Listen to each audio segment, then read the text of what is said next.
il s'est passé quelques minutes, on n'a pas atteint la zone ici, il y a eu une forte remontée. Donc là, ce qu'on peut dire maintenant, c'est que, vous voyez, on arrive sous le Kumo, ici, en format 5 minutes. Le Kumo qui est juste au-dessus. Et en plus, on voit qu'on a ici un plat de SSB dans le futur. Donc c'est une forte zone de résistance. Donc si on la touche, on va essayer de prendre une vente.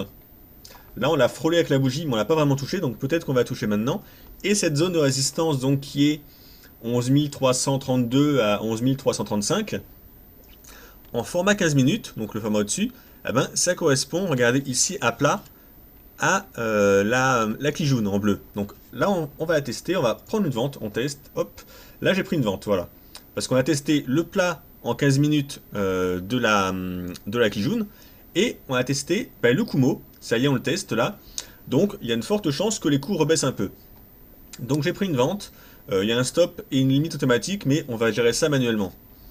Donc là, vous voyez, quand on touche la résistance, c'est très courant que les cours fassent seulement d'accélérer à la hausse. Il y a toujours des petites impulsions comme ça, on peut regarder en une minute.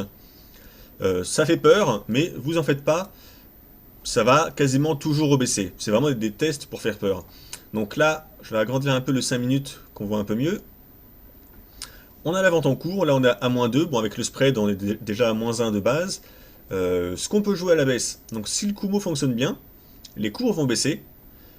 Si ça baisse, quel est le prochain niveau qui pourrait être testé? Peut-être le point pivot ici, à 11 324. Ça peut être un objectif pour la baisse. Si on regarde dans les autres time frames, en 2 minutes, on a vendu là. Si ça baisse, on pourrait peut-être simplement aller chercher le Kumo ici. Donc un pullback, enfin un throwback dans ce sens, sur le Kumo. Donc ça serait le niveau des 11 325 et c'est les anciens points bas ici. Donc si on veut être moins gourmand, ça ferait 6 points, voilà, si on va chercher le Kumo. Donc on peut servir de tous les time frames pour trouver des objectifs. En 1 minute c'est moins clair, bon, on repasse en 5 minutes. Donc en 5 minutes on a dit 11 325, ça y est, là on est en gain, enfin quasiment en gain. Donc je vais repasser en 2 minutes. Le point pivot, on peut le viser, mais on va plutôt viser le retour sur les points bas ici qui correspondent au Kumo. Donc on a dit 11 325. Donc je vais simplement mettre mon take profit sur ce niveau, que ça soit déclenché automatiquement. Donc je mets un petit peu au-dessus du Kumo, juste pour viser les points bas qu'on a ici. Donc quand vous pouvez, je vous conseille de mettre vos take profit, quand vous avez des niveaux comme ça, automatiquement sur le graphique, parce que vous n'aurez pas le temps de couper la position forcément à la main si on l'atteint. Au moins si on atteint ce niveau, automatiquement ça va être coupé. Donc là ce qu'on voit c'est que en 5 minutes, le Kumo marche bien, on gagne, ça y est on gagne là 1,5 point. On voit en 15 minutes que en bleu, que la Kijun ici a bien fait son rôle de résistance. Donc on l'a testé plusieurs fois, mais on s'en était décollé ici depuis 2 bougies, donc depuis une demi-heure. Donc là, c'est un nouveau test qu'on fait. Donc là, voilà, là ça baisse un peu, il faut laisser. Alors des fois, on peut être tenté de couper maintenant, parce qu'on a quand même des gains, là, on gagne 2 points quasiment. Je vous conseille de au moins viser 3 points de gain. Parce que si vous vous contentez de 1 point, 1 point et demi, 2 points à chaque fois, le moment où vous aurez un trade qui va être perdant, parce que ça pourra arriver un jour ou l'autre, ça va être très dur de le rentabiliser, enfin de le rembourser. Donc là, ça repart un peu à la hausse. C'est pas grave, hein, ça peut repartir à la hausse. Vous voyez, on est vraiment en 15 minutes. Dites-vous que quoi qu'il arrive ici, tant que cette bougie n'est pas clôturée, donc dans les 15 prochaines minutes, ça peut très bien être juste une mèche et que ça reparte à la baisse. Donc vous inquiétez pas. En 5 minutes, on est toujours dans la zone de résistance qu'on a vu avant, le rectangle. Ça peut mècher un peu au-dessus, c'est pas grave. Si jamais ça devait continuer à pousser à la hausse, on aurait le niveau R1 au-dessus, le point pivot, donc qui est ici sur le graphique 15 minutes. Et en plus, on a, vous voyez ici la ligne en gris, c'est le point pivot, je vais le mettre ici, c'est le point pivot horaire, journalier, pardon, le P, en gris. Donc on aurait à la fois le point pivot journalier en gris et le point pivot horaire ici, qui vont probablement bloquer la hausse ici. Donc même si le trade est perdant actuellement, même si ça monte, quand ça va arriver ici, il y a une forte chance que ça reparte à la baisse, et si ça repart à la baisse, on pourra en profiter pour sortir de position à 0 ou en petit gain. Et ça correspondra simplement à une cassure du Kumo en 5 minutes ici, avec un throwback sur le Kumo. Donc on le casse, c'est une résistance, une fois qu'elle est cassée, on revient le tester par au-dessus, c'est un support. Et c'est ça qui va nous permettre de sortir sans perte, même si on a eu tort sur le plan. Là, ce qu'on joue, nous, c'est le fait que le Kumo repousse les cours à la baisse. Si ça n'arrive pas et que le Kumo est cassé, eh ben on profitera du throwback pour sortir. Donc voilà, là il faut attendre, il ne faut pas se presser. Donc là, vu que c'est la première vidéo, on va assez lentement, on prend pas beaucoup de trades. Sur les vrais lives qu'on va faire après avec beaucoup plus de positions, pendant qu'on a une position ouverte actuellement, eh ben on pourra chercher d'autres niveaux pour essayer de vendre.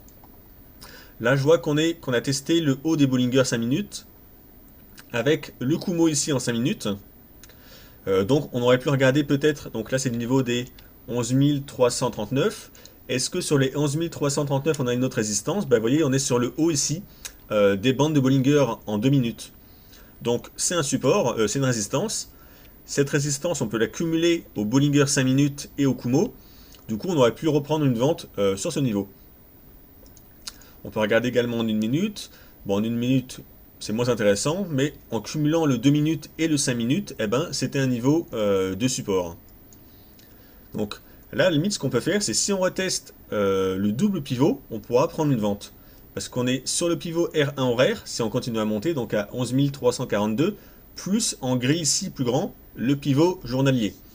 Donc là, c'est une forte zone de résistance. On peut regarder dans les autres time frames, est-ce que ces deux pivots correspondent à autre chose? Donc en 15 minutes, non. En une demi-heure, non plus. En 1 heure, non plus, il n'y a pas d'autre niveau de résistance. Donc là, non, on n'a pas d'autre niveau de résistance à part les deux pivots. Mais les deux pivots en soi, c'est déjà une forte zone de résistance. Et en plus, on aurait probablement les Bollinger en 2 minutes qui seraient au même niveau si on continue à monter. Donc là, on va attendre calmement. Le trade est toujours en cours.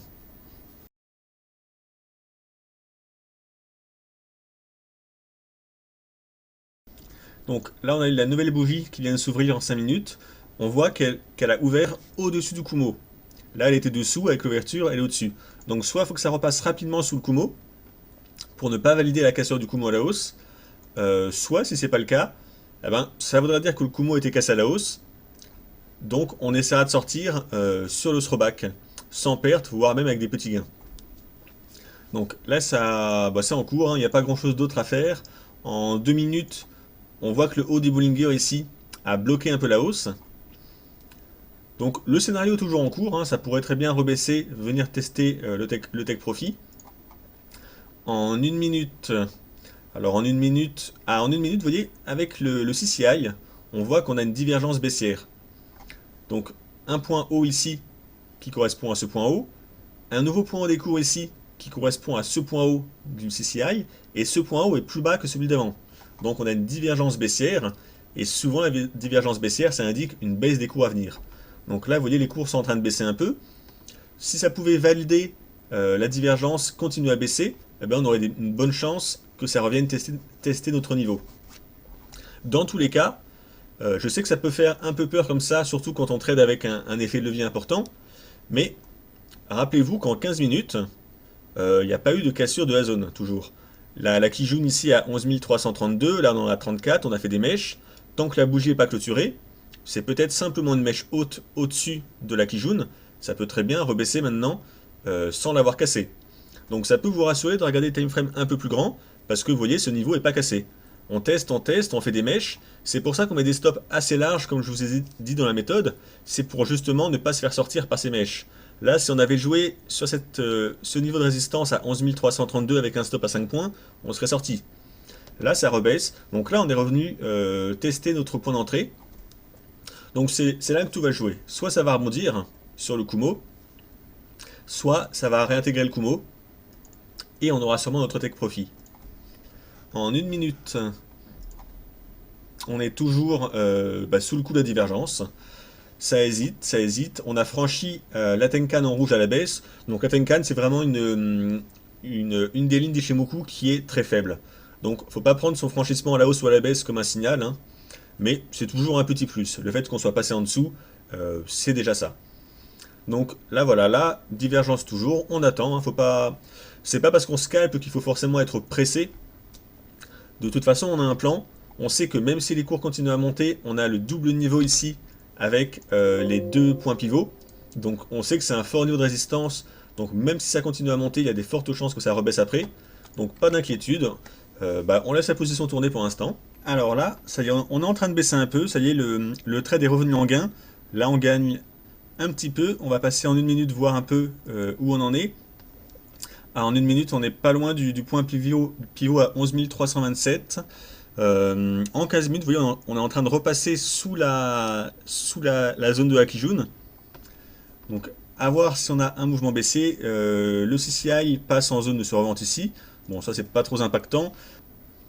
Il faut que ça pousse encore un peu à la baisse. En une minute, on se rapproche du Kumo. Du coup, je vais remonter un tout petit peu la limite.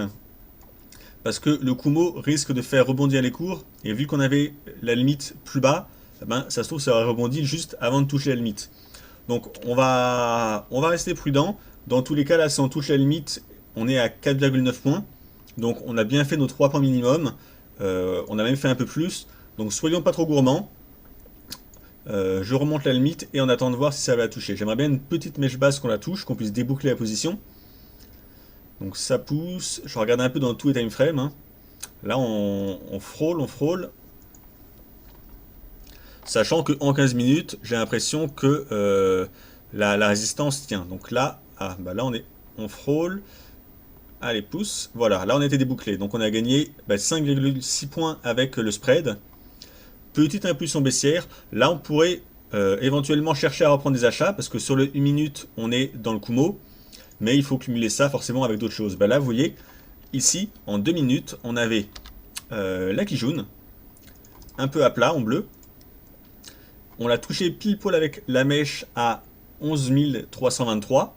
Et en 1 minute, les 11 323, c'était ici. Donc, on était en train de tester le Kumo. Donc là, on aurait pu prendre un achat ici. Donc, parce qu'on est sur le support du Kumo, donc on n'achète pas en haut du Kumo, hein, on n'achète pas à 11 325, on achète à 11 323, parce que quand on cumule les résistances, l'autre résistance qu'on voyait en 2 minutes, c'était les 11 323 avec la Kijun. Donc là, vous voyez, on aurait pu tenter un achat, et on aurait gagné 4,8 points de mèche. Donc avec un take profit à 3 points, on aurait gagné en quelques secondes, on aurait gagné 3 points pendant la hausse. Donc j'ai pas fait parce que cette première vidéo, je vais pas aller trop vite, c'est vraiment pour vous montrer le raisonnement qu'on a. Dans les prochaines vidéos, comme j'ai déjà dit, on ira beaucoup plus vite et il y aura beaucoup plus de trades pour bien que vous voyez comment fonctionne la méthode en temps réel, entre guillemets.